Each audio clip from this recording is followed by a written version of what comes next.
What's up? What's up? GTVJP in the house. Okay, I'm back. I'm back. I'm back. Okay, so of course I didn't remember where I started off. Where I left off, but okay, wait. So I was talking about Cleveland and yeah, there, then the rich girl and the other girl, and I did talk about Venice, and so anyway, my mom called me back, right? So I went back to Venice, and like I said, Venice to me. Hey, what's up? What's up? Diamonds in the house. What's up? How you doing? Where you from? Thanks for watching. So, hey, two people in the house. Get some thumbs up. Thank you. Thank you.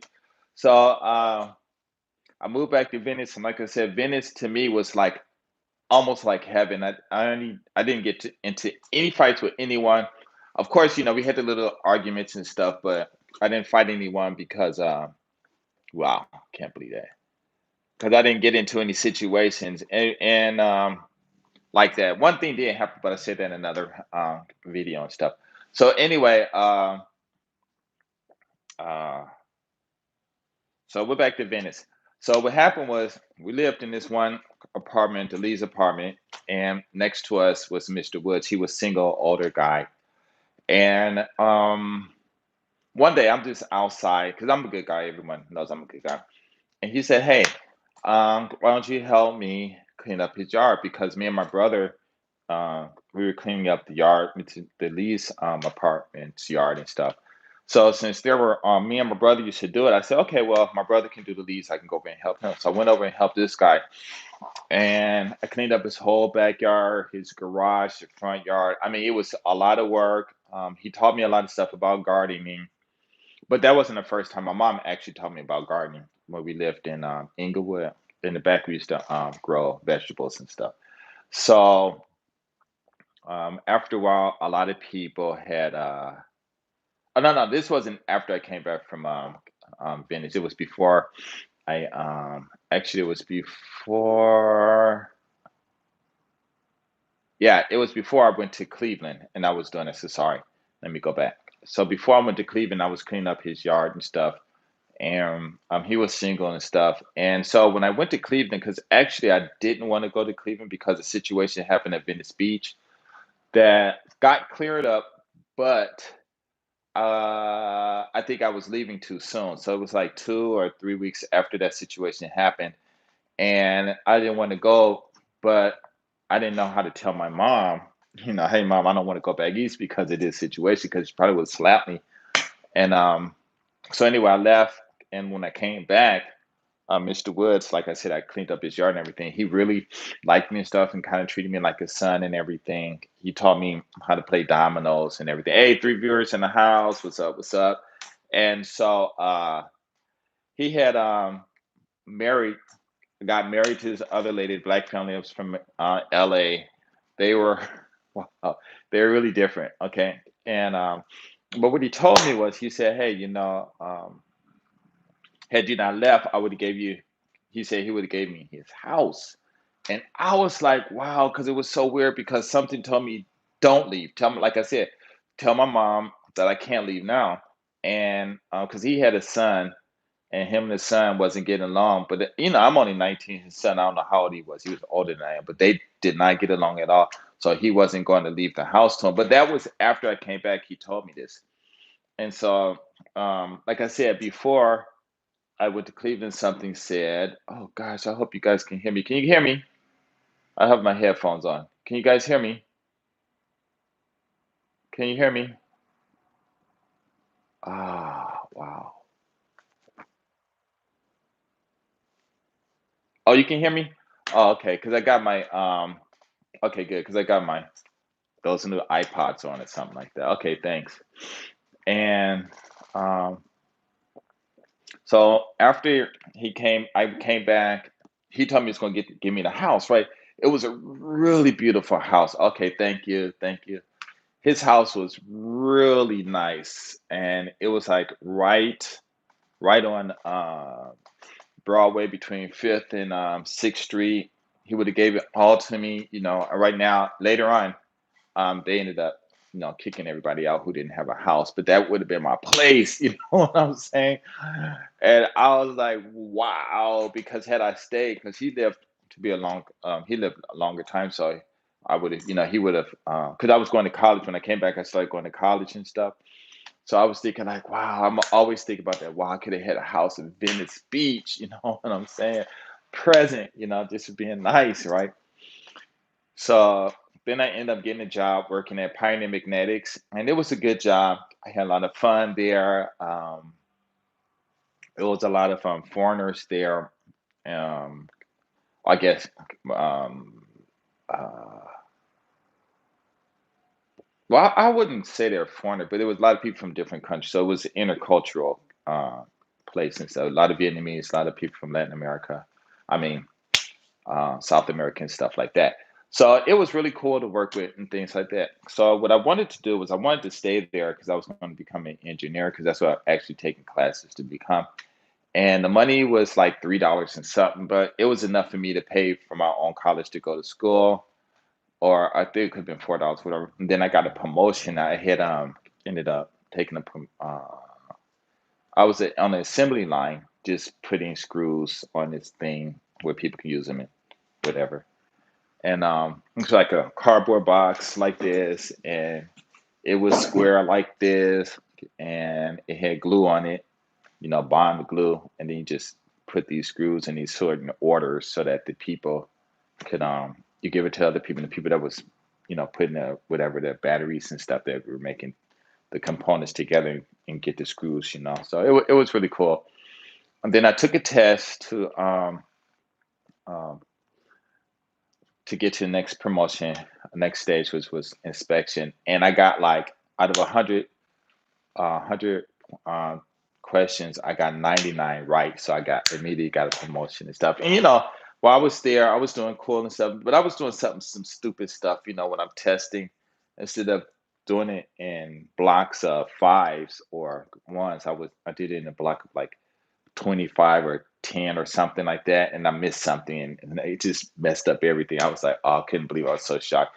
And it was such a stupid it was such a it was such a situation that should have been caught, so I kind of like got partial demoted, you know and I was sad about that.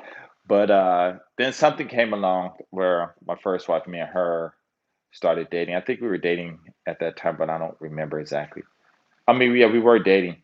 And so she went to the military. So she just said, well, she didn't go to yet. She said, let's join the military. So I'm thinking, like, should I go or not? Because I wanted to, actually, my dream was to stay in college, regardless of whatever job I had, stay in college for the rest of my life and try to get 10 PhDs. Because at that time, my mind was like, I mean, if you guys saw that Jordan documentary, it was real cool because actually, me and him, even when I was watching him in my days, I mean, his days and stuff, the way he went after things and stuff, he kind of like almost thought alike, you know, and just watching the way he played, and it was really interesting to see how he did it, and it kind of reminded me of myself. And we are only 1 year apart in age, so that was really interesting too. And then when I played basketball, a lot of people say, "Oh, you play like Jordan. You play like Jordan."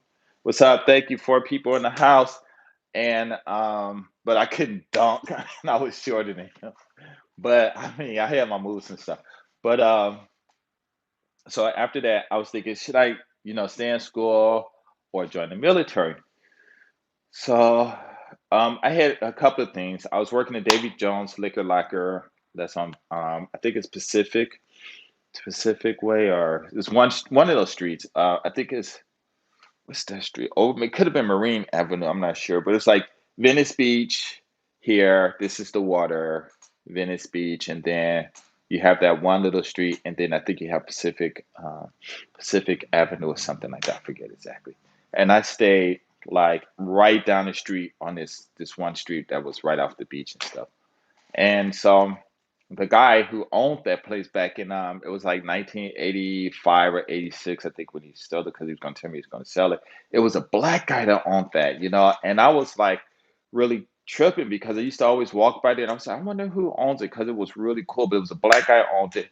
He said he was selling it, and God was like, tell him to thank you for the thumbs up. The guy was telling me like, hey, tell him you want to buy it and see if he can guide you in a way where you can buy it. Of course, I was broke as a joke, but I wanted to do that, but I was like, ah, no, because I was like, God always tell me to do things, and I don't do it, and I kind of like run away or make some excuse and stuff, and so I didn't do that. I ended up going to the military because it was that next door open. So I just moved on, went to the military. Did you do any clubbing in LA back then? Oh man, see now you know open up a box of entertainment, man. Man, when I was back in Venice, when I came before I went to Cleveland, I had just graduated. Before I went to Cleveland, I couldn't dance for nothing. I was in Inglewood. I went to my junior high school dance, and I couldn't dance. I danced so bad, women just walked off the floor. That's how bad I was. And I couldn't dance for anything. I had no rhythm, no anything. I went to Cleveland. My uncle, he's like 6 or so many years older than me, and he used to wear Pierre Cardin everything, cologne, everything, and he worked in my my other uncles, my oldest uncle's restaurant, which is called Seafood Sweetwater Seafood in Cleveland, but my uncle didn't copyright his name or something. Somebody, his arch enemy, in there took the name and stuff, and so he had to close up and stuff. But I worked there. Pierre Cardin, yeah, that's a long time ago. That was like back in the '80s, and because I graduated in '82, and so when I came back, no, wait, I went to the clubs, and he took me to these like all black adult clubs, right? And I can get in because I was 18. That and black suede cologne was the thing. Yeah, actually, I wasn't into styles, but I don't know. All I know is he wore Pierre Cardin, and actually, I do have a Pierre Cardin bag, um, the handbag, the one that you can carry. I don't know if he gave it to me or somebody bought it for me, but it was just weird, I think my first Japanese wife bought it for me when we went somewhere and she bought it, or yeah, I guess I think we went to Thailand, or she bought it in Thailand, or she bought it in Hawaii. I'm not sure, but yeah, it was weird that she gave it to me. So when I came back from Cleveland, I went back to Venice, and I heard this rumor that I got chased out of Venice, and I'm like, nobody can chase me out of Venice. I was already scheduled to go. So that was really fun. That was really cool to hear that, got chased out of Venice. Now, not cool to hear, but it was just really shocking and stuff. I mean, not shocking, but funny. So anyway, I went down to the beach, right? And I started hitting the beach. I was going to the beach, but whatever. So they're down there at the beach. The skaters, Matt, if you guys remember back then, Matt was there. He was the guy that dressed all in black. He had black skates and everything. He had this big old stereo club system thing that he always rolled up on this roller thing, whatever. Played the music. Everybody was there, pop locking, break dancing, skating, and everything. And he always gave us our time too for the dancers and the breakers and stuff. And so this song, Pee Wee Herman was out. Dun, dun, dun, dun, and all that stuff. And I don't know what it was about that song, but I found my rhythm with that song. I found my rhythm, and man, I became the best dancer at Venice Beach. It's not breakdancing. I was not the best breakdancer. Actually, there was not a number one person down there because everybody did different things. And I mean, Joe Ski Love. Joe Ski Love. I don't know that. Sorry. If it's an entertainer or something, I don't even keep up with nobody's name. I never did. I don't know why I never did. I just never took the time unless I just hear it over and over and over and over. Because I didn't really. I think in all of my life, the most. Oh, that's the artist. Oh, okay, okay, okay. I never even knew it. You know, I never knew it. But I did see the movie, and I started doing that dance, and I was good. Nobody could beat me in that dance, and I told this story before, but one time I walked to the Santa Monica Pier. I walked back, and the guys that were always at the beach, the popular, because you had a Hollywood crew, you had a Venice crew, and you had a Santa Monica crew. And the guys that were from the Hollywood crew always came down to Venice too. So we were dancing and stuff, and it was these six girls came up with their manager, and they beat everybody at the beach. Okay, but they danced. Six of them just beat them, and so I just happened to come along, after it was over, but they were still there, and I'm seeing these guys running at me, running. Hey, Fresh, that was my name, Fresh, because I was just so good. They just nicknamed me Fresh, and it's like Fresh, Fresh. I'm like, what's going on? And they're like, oh, these girls beat us. I'm like, how many? Six. And it was like 13, 14 of them. I'm like, how you gonna let 13, 14 of y'all get beat by six women, right? Thanks for the thumbs up. And the guy, he was like, hey, let's dance and stuff, And I'm like, okay, well, six of y'all, you go first. They said, no, you go first. I know, like I said, no, if I do my moves, you're not going to dance. So I want to see what you can do. So the manager, you can't, you're not that good, blah, blah, blah, and all this. I was like, all right. I did one move, man. Who went down? Like, you know how to dance, like you going on like this. So I got one where I go all the way down here. And when I go down, I'm like flat against, like almost parallel with the ground with my feet like that, parallel with the ground. And then I came up, I went down again, and I jump up in the air. I twist around, I come down, and then did like that. And man, I did that. It was over, over. They just walked away, walked away, walked away. And I'm like, wait, wait, wait, what y'all gonna do? My friends, they're like, and all this stuff. That was like the highlight of Venice Beach. But clubbing, yeah, I went clubbing because I had a friend from Venice, and he used to always take me to these what club? Punk rock clubs.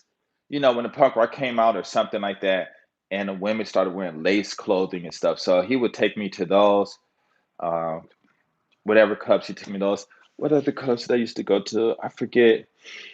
Hollywood. I think something off of Sunset Boulevard. So he was the one that really got me into party and stuff. And then um, after I started working, they had a club at UCLA, so I used to go to UCLA clubs. I got a girlfriend from there. She lived in Compton. She was real fine, and and there was another club that was in Westwood at that time, and it was, thank you for the thumbs up, and it was supposed to have been a club for like the rich white people or something like that, and I cannot think about it, but one. I don't know, Farrah Fawcett or somebody went up in there. I forget. It was a white famous actress went up in there when it first opened. So I think it was a lot of celebrities, and I guess after I died down, but a lot of blacks started going there later and stuff. And so that club was cool. I had a little incident there because I was my first girlfriend I met there, and well, I didn't meet there. I took her there but the way I met her was a different story. I won't get into that. But we ended up going there, and and I was just doing my dance and stuff. Me and another friend went there, and I had and I'm tell you this. I'm gonna get back to my original story. And me and him went there, and he light skinned bro and stuff. Now I don't know where he lived in L.A. though. But he lived in I don't know where he lived, but me and him were real good friends though. And what happened? Oh, so we walk in the club. It wasn't that many people. There was like 13 girls sitting along the bar. I walk up and say, let's dance. You want to dance? You want to dance? So all 13, they all said no. Of course, I was expecting that. So I went on the dance floor and started dancing by myself. And one of them came and wanted to dance with me. And instead of me, taking advantage of the situation, I said no. Let me just, because I was thinking like, okay, I could, because she was fine. And I'm not joking. She was so fine, sister. My God. I mean, back then, them sisters were fine and everybody was in shape. It was like no one was overweight. I mean, you hardly ever saw anyone overweight. If they got overweight, people got on them, like getting in shape. And she was so fine. She just came in front of me and just started dancing. I was like, no, sorry, I don't want to dance with you. She's like, why? I said, because you told me no. And she said, please, please, please. I said, no. And she would leave, so I went and sat down. And my friend was like, why'd you do that? And I'm like, I told him what happened. He said, oh, man, you stupid. They always are. I'm like, it's okay. I don't want to establish a relationship based on a rejection and then a mistake. because whatever, And so moving on. And it's funny. That's I wouldn't have ever actually. I'm glad you thought about that because that actually was one of my moving on things too. Because had I dated her, I would have never went to the military. GSD 50 JPA would have never happened, right? So anyway, let me get back. So when I came back, I ended up at that Pioneer Mechanics place.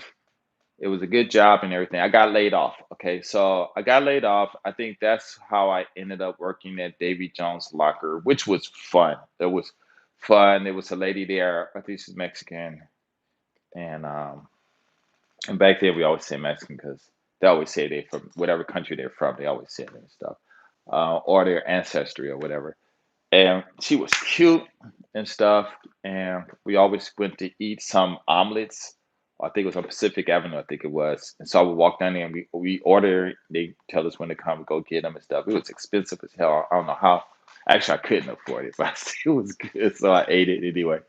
And then what happened was I ended up meeting my first wife via a friend at the beach because we both had the same nickname. I never knew her nickname. I always saw her with a boyfriend. I never spoke to her. Me and him were cool, and she ended up breaking up with him. But her name was Lady Fresh, and we didn't find that out until I think a few years after we got married and stuff. So it was really interesting, to end up marrying somebody who was also kind of popular too, from in that area, Venice Beach and Hollywood and stuff like that.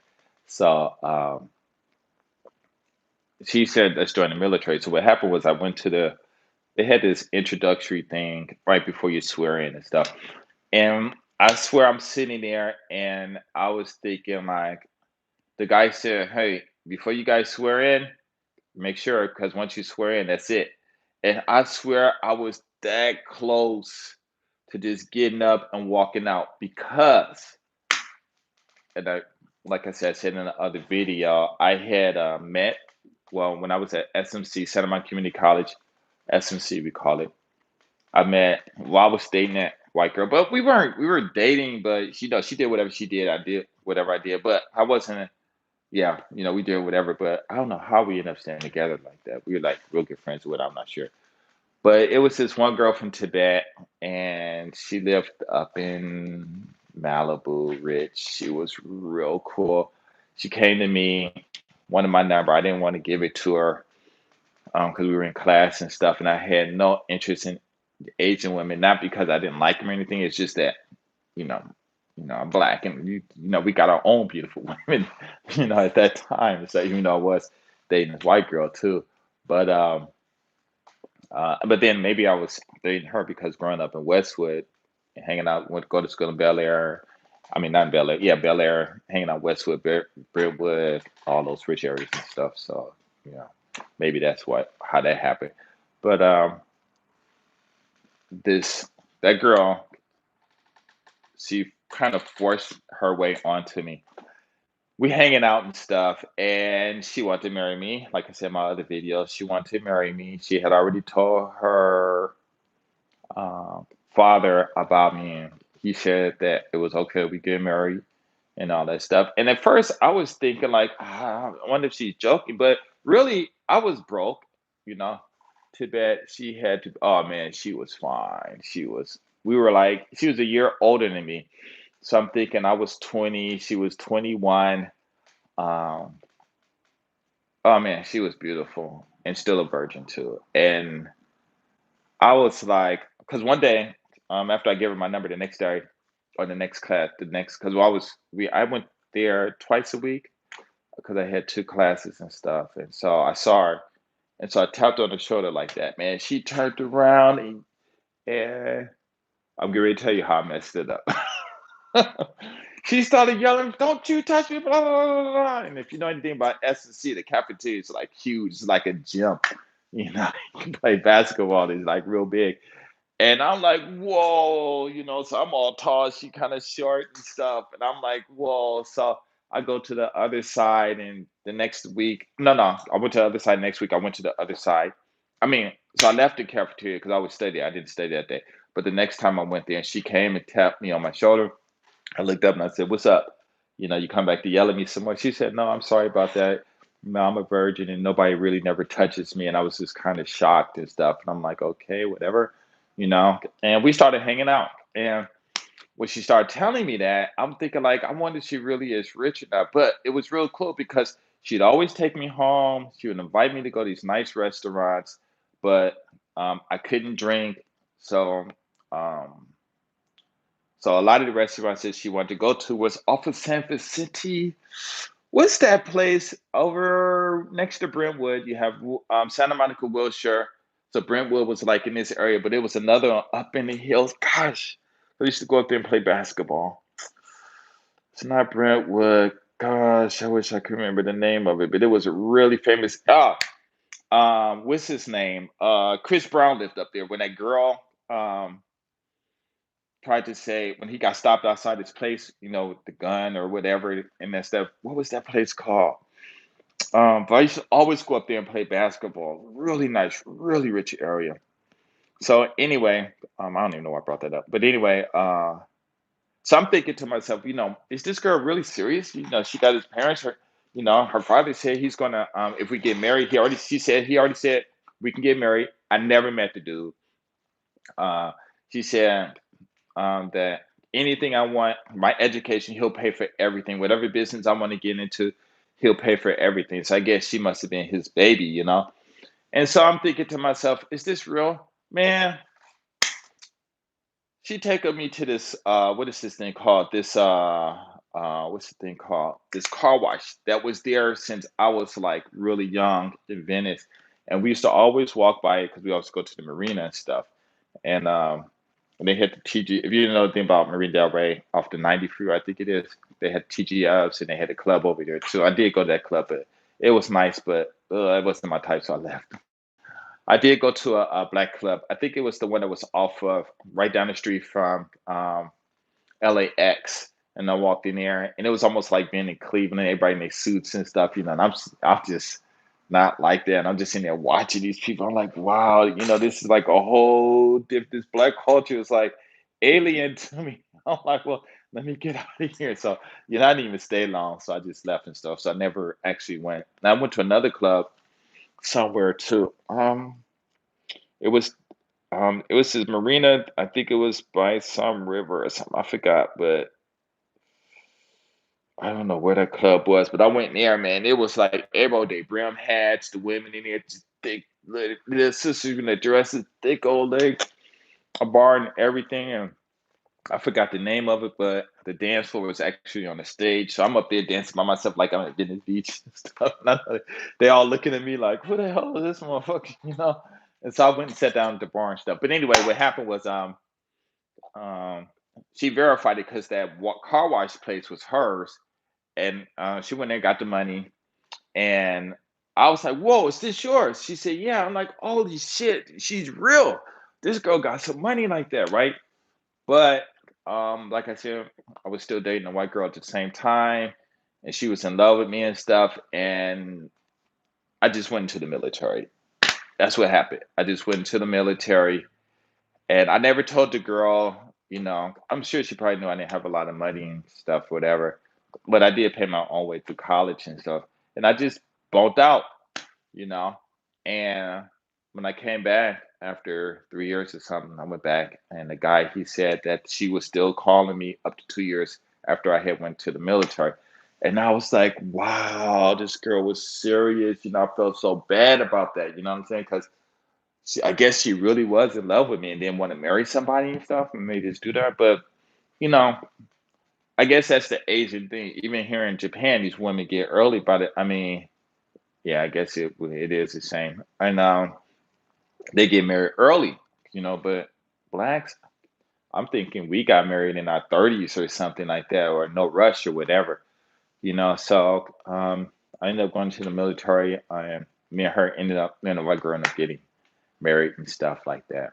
So moving on. Um, so the Philippines, nothing really didn't happen, because they had, the bars and stuff you can get girls and stuff. And I wasn't really into that because I really didn't care about sex. Any crazy basic training stories? Yes, okay. I got a blanket party. Okay. And we had one bay, you had the other bay. So the bay I was at, it was like the losers bay. And then the other bay was one white dude. It was like the cool bay, because it was one brother over there and everybody looked up to him. Did you go to Lackland did you hit Lackland in the service of the Air Force, Lackland Air Force basic training? Did I go off base? No. We were not allowed to go off base because when we took, okay, so I'm gonna tell you a story. Because we took the basic training test, I got a 93. More than half the people in my training class failed.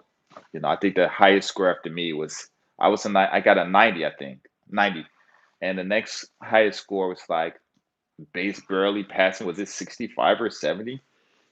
So thanks for the thumbs up. And what happened was the hello the our top whoever the lady was, our training sergeant, whatever you call him. She came in and she said, she had this look on her face, and we knew something was wrong. And she said one person got a outstanding, a 90 on the test. So they all turned to the white dude in the cool bay, and they give it him like, yeah, yeah, yeah. And she said, get to a t-shirt, or something like that. Never got to the t-shirt. She said, Airman Basic Trainee Duncan's got a 90%. I was like, yeah. I was like, oh, damn. So the motherfuckers did not like me. It was like me against them. Like, I held down our bay, because we had this one white dude. We called him Dead Man. This dude looked like, that cartoon with that skeleton, and the head's always falling off and stuff. This dude looked just like that, and he was pale. I mean, just white as white, and he was cool and everything, but he just looked. I mean, the guys just went off on him, white guys, and the guys in the other bay, the guys in my bay, we were all cool with each other. And there was one brother that was in there too. His name was Smiley. I think his name was Smiley. I mean, typical brother, looked like a Smiley. He was cool as hell. He was real cool. So I got that, and the teacher got mad at me for celebrating and told me to help them do it. I'm like, I ain't helping them. She said, what you say? I said, I'm not helping them because I tried to tell them how to study before the test. And so she, you don't tell me you're gonna blah blah blah, but she ended up getting fired. And because of all those people fell, I wasn't able to go outside. Lackland Air Force Base, basic training, Lackland Air Force Base. Where is Lackland Air Force Base? San Antonio was where the basic training was. I don't remember the name. Was it Lackland? I guess it was. But I never went off base though. But I did. Um, I asked our the guy in this whole squad thing, in the what is it called? The command center, I guess, where you can get on speaker and talk to everybody in all the rooms and stuff, or whatever, the whole squadron or whatever, the dormitory. And so I called down and said I wanted to go jogging. He let me out. I was surprised. I was like, "Whoa," because nobody liked me. Not. So anyway, the blanket party. So what happened was, uh, them dudes talking shit, and I'm like, "Yo, y'all don't know me, okay? Y'all talking all this madness because I had to go in their bed and cuss them out and stuff. So that we gonna get y'all." I'm like, "Yeah, okay, whatever." So I'm in my bed. I'm sleeping like this, and then I just start feeling this. Come on, wow, man. What's up, Akeem? Akeem, are you Don? Don, the one that's supposed to be coming out here soon? Is that you? 'Cause I only know one Akeem. There's two. Oh no, no, the one in Hawaii. Kim's friend. Okay, okay. There's two Akeems I know. Okay, what's up, man? Thank you for joining. Not the white dude. No, no, no, the other Akeem. I know another Akeem. I think he is. He's from DC here, bro. But okay. So I'm in bed sleeping, and I'm hearing this, I'm hearing this thud, because I was like, I could have been fat then, but I still have muscles. And I'm hearing this thud, I'm like, what the hell is that? And so I wake up because I always sleep under my uh, uh, blanket or something like that. I don't know, or something like that. I had something on my head, and I'm hearing this on my body, but I'm not feeling nothing, no pain. And I wake up, and I'm like, what the hell is going on? And I'm like there for a good 30 seconds trying to figure out what's going on. And I realize these guys are hitting on me. And I'm telling you, because when you go to basic training, you don't you sleep in such a way where you don't make a big mess. So when you wake up and you gotta clean your bed, you can just tuck everything in.